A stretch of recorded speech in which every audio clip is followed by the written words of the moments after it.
This is The Beam, and joining us now from our Lagos studio is someone who understands the science, the economics, and the politics of Nigeria's energy ecosystem.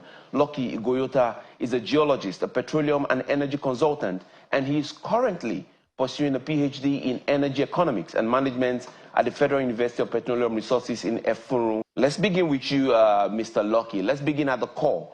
What does this current NNPC shakeup tell us about Nigeria's energy governance? And from your lens, as a professional, how do we interpret this in the context of River State's political storm, and the broader Niger Delta narrative? Yeah, thank you very much for your question. Your question is a recurring question in the last 6 days when the new men in charge of our energy sector came on board. It's a new dawn, like everybody will say. The hopes are high, expectations are very high. We believe that the emergence of these top echelons in the oil and gas sector, proven technocrats, if you like, also men that have paid their dues in the oil and gas sector in the last 30 years plus, to man the NNPCL, our national oil company, is a step in the right direction. It's something that every one of us are hopeful and believing that they will deliver. So the hopes are high, if you ask me. All right. So Nigeria, let's take it a step further. The Niger Delta isn't just about oil. It's about control. And then the question for me will be, do you believe that this restructuring of the NNPC, will create the new investment framework that we need, especially to bring in the young people and to reconfigure, what we truly understand when it comes to distribution of power?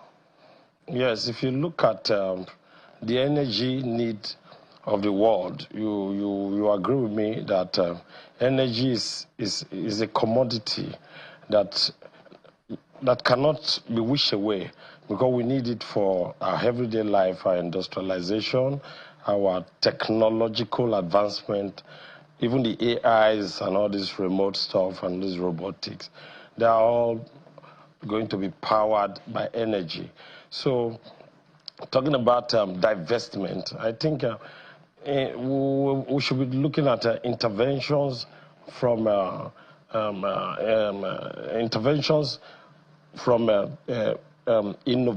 innovative thinking, because this set of guys that are going to be in charge, for how long I don't know yet, are guys that are very, very, very, very, very resourceful. We expect them to tap into the knowledge bank of experts, especially the young generation, like some of us that are still in our mid-40s, those in their early 40s, mid-30s, in their 20s, because they have this fresh knowledge of things. The ideas are becoming newer by the day, and the oil and gas sector, the energy sector, as it were, is open for trillions of dollars to be pumped in, if not billions. Now, there was a research that was conducted some time ago, and it was very profound, that energy will be one of the major challenge of the world. You hear people talking about climate change issues, things around renewables. The Nigerian economy is largely dependent on the non-renewable, which is the fossil fuel, the crude oil we're all talking about, that we use in running our economy, we use in running our budget. 70% of our budget comes from. So it certainly needs deep and huge investment. And how do we make these investments possible? The climate needs to be investment friendly. We expect that the new management should be allowed to do the job to attract the influx of investors into the sector, so that as we move on in the coming years, we should be able to divest our monies into some other ventures that can create jobs for our young people and create opportunities for Nigerians. If you take a look at what has happened in the United Arab Emirates in the last 40 years, you notice that they've divested their their earnings from petroleum into tourism. Saudi is also looking in that direction. They're spending heavily in changing their ways. I understand they'll be hosting the World Cup after the next World Cup that will be held in Mexico and US and Canada.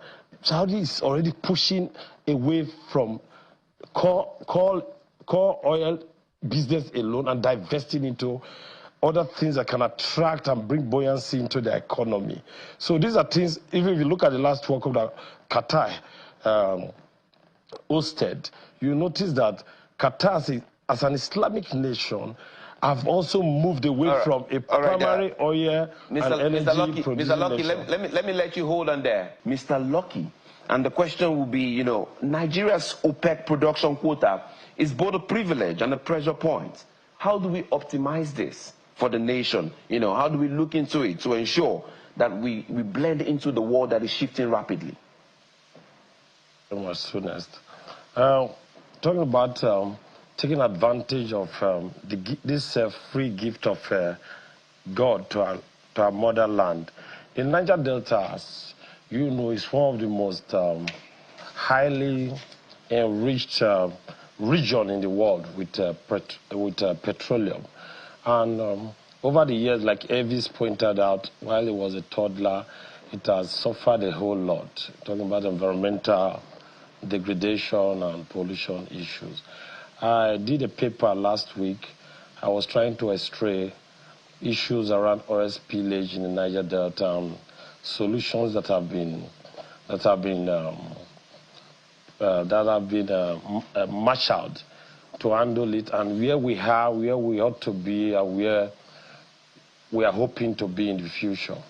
And I carefully took time to notice that the environment that has been so degraded in the last few years, it is relatively becoming sane. That the people, because they are becoming engaged these days, they are beginning to see things differently. You know, oil theft issues and pipeline breakage could be from material failure or third-party interference and stuff like that. But again, since the advent of these security companies like Tantita and Co., that have been doing a lot of security work, trying to calm the nerves of people in the region, not to engage in the destruction of our national asset.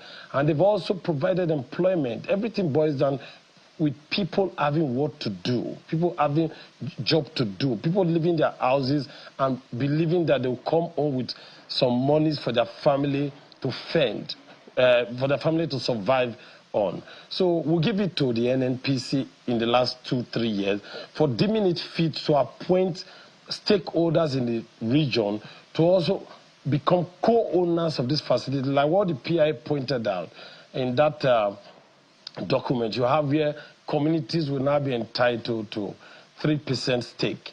Those are some of the things that will help us hone the oil ourselves. For me, I'm throwing up an argument recently. I said maybe we've always been an oil-endowed nation. Probably we've not been producing, because it is the IOCs that have been producing for us. Not until in the last 20 years when some indigenous oil companies like Seplat and others came on board. Now we have to hone this oil, drilling, because from the equipment to even the cash. We don't have the cash. Naira is a dollar. Crude energy, petroleum is a dollar. It's a multi-dollar, multi-trillion investment business. So talking about taking the blessings and also not to make it look as if though it's becoming a pressure for us, is for us to continue to do the right things and try to shelve undermining and shelve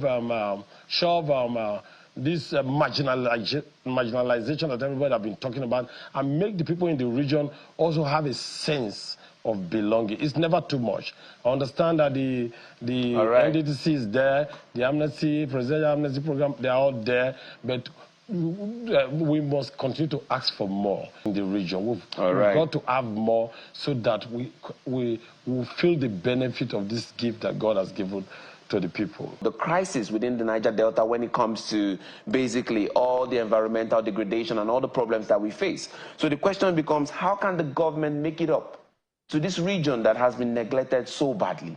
How can the government make it up to ensure that there's equity, there's sustainability from henceforth going forward? Thank you, Sunes. That's where the geopolitics of the energy business comes in. The geopolitics is a critical element in the energy need of this world. If Donald Trump tweets today, it will affect the oil price. That's politics for you. That's the power of politics. Politics trumps everything. Like the political actors in Rivers, what they are doing there, the lives of the minister of the FCT, and the governor, and even the president, it's not anything anybody should be laughing or playing about with. That can affect the energy situation in Nigeria and also threaten the environmental sustainability in the Niger Delta. So I'm using this opportunity to appeal to Mr. President to tread cautiously with Minister Wike, and his godson, Governor Sim Fubara. Politics is part of this business. So our politicians in Nigeria, our policy makers, must ensure that they do things that are of utmost importance for the well-being of our country. That is why they must reduce this transactional kind of politics. They should encourage people that have transformational mindset to go into the National Assembly, to go into the state houses of assembly, and not just for the purpose of bearing the name honorable, and not just for the purpose of just aggrandizing wealth, just building houses or buying cars or moving with security men, because they are lazy. People playing politics in Nigeria are lazy. They are not thinking.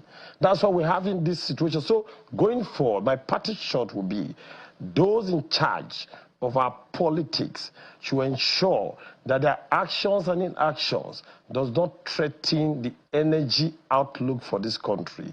Because the Niger Delta is an epicenter of our economy, of our resources, and what drives our economy. Whatever goes wrong in the Niger Delta, we always implicate our economy. So we must tread carefully and do our politics right. Thank you.